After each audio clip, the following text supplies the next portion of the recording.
Nanded Urdu news को पेश करने में ताउन कर रहा है भारत अस्पताल। भारत अस्पताल का मकसद आपकी सेहत।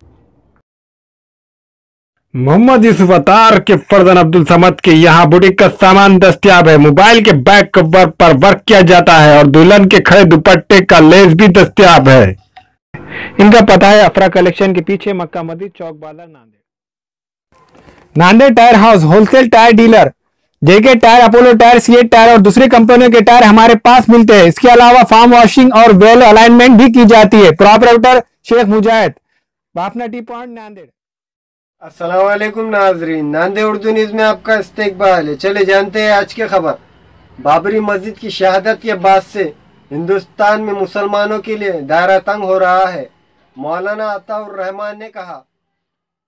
वहादत इस्लामी हिंद के अमीर मौलाना अताउर रहमान साहब ने कहा कि हिंदुस्तान में बाबरी मस्जिद की शहादत के बाद और गुज़िश्ता 3 साल के दौरान लव जहाद, गौकशी जैसे वाक़यात से जो माहौल पैदा हो रहा है, इससे ऐसा महसूस होता है कि हिंदुस्तान में मुसलमानों के लिए दायरे तंग होते जा रहे हैं। मौलाना अताउर रहमान ने आज नांदेड़ में उर्दू सहाफ़ियों से मुखातिब होते हुए कहा कि मुसलमानों ने जिन सियासी जमातों पर भरोसा किया था वो जमातें अब बेबस साबित हो रही है।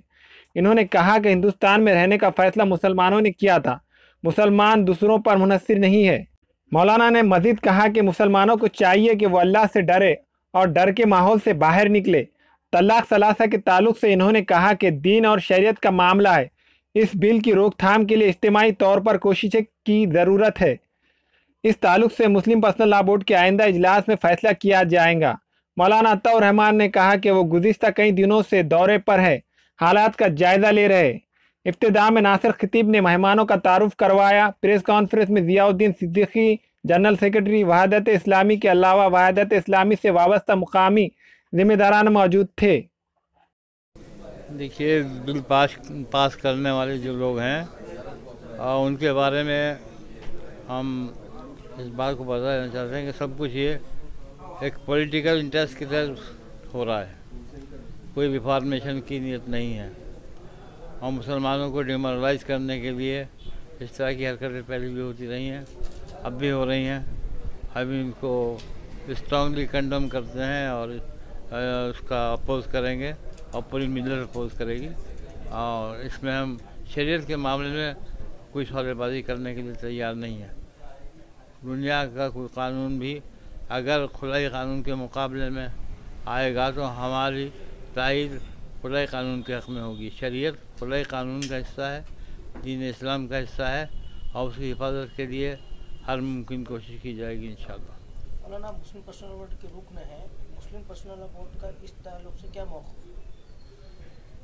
मौक़िफ़ से ही नाराज़गी नापसंदगी का तो है, लेकिन बहुत अभी वाज़ेह तौर पर इक़दाम तय नहीं हो पाया। आने वाली मीटिंग में तवक्को की जाती है कि इस सिलसिले में कोई फैसला होगा एहतिजाज का और अपोज करने के तरीक़े पर। लेकिन उसी तौर पर बात है कि इसमें बोर्ड हो या कोई भी हो, ये कोई समझौते का हक़ नहीं है बस। लेकिन आपको क्या लगता है कि जो सेकुलर जमातें हैं उन्होंने वो नहीं चाहती थी कि मतलब इस बिल को पास हो, वो तो रोक सकती थी पार्लियामेंट के अंदर, लोकसभा के अंदर। लोकसभा में तो मेजॉरिटी जिन लोगों की है वो तो खुद इसको लाने वाले हैं। अलबत्ता राज्यसभा हमें दूसरी पोजीशन है और गालिबन एक वजह ये भी रही है इसको सेलेक्ट कमेटी के सबूत करने की कि इस कानून के राज्यसभा में पास होने के चांसेस नहीं हैं। लेकिन उसकी वजह उनके अपने सियासी मफादात हैं।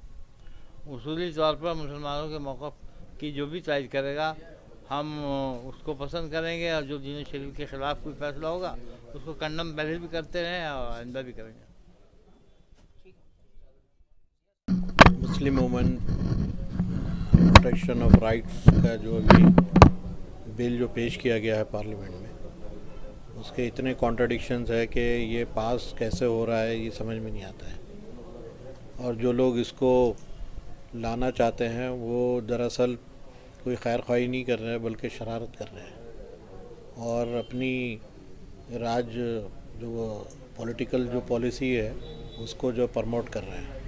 मुसलमान शरई बुनियादों पर इस मसले को लेते हैं और उनको हर हाल में इस बिल की या ये बिल जब कानून बन जाए उसकी मुखालिफत करनी चाहिए और वो मुखालिफत करते रहेंगे। इसमें इंशाअल्लाह पर्सनल लॉ बोर्ड का मौक़िफ़ भी इसका मुखालिफत ही का होगा।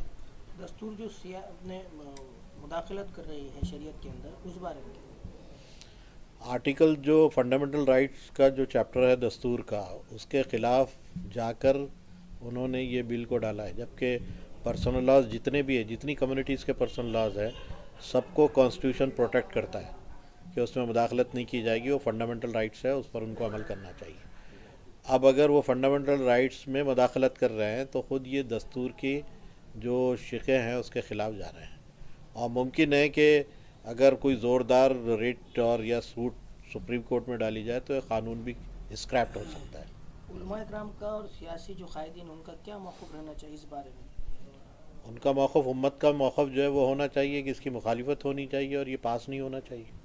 सेकुलर जमातें क्या मुसलमानों के हक़ में आवाज़ बुलंद करती हैं? लोकसभा की जो कार्रवाई से तो ये पता चलता है कि सेकुलर जमातों को भी मुसलमानों के मसाइल से कुछ ज़्यादा दिलचस्पी नहीं।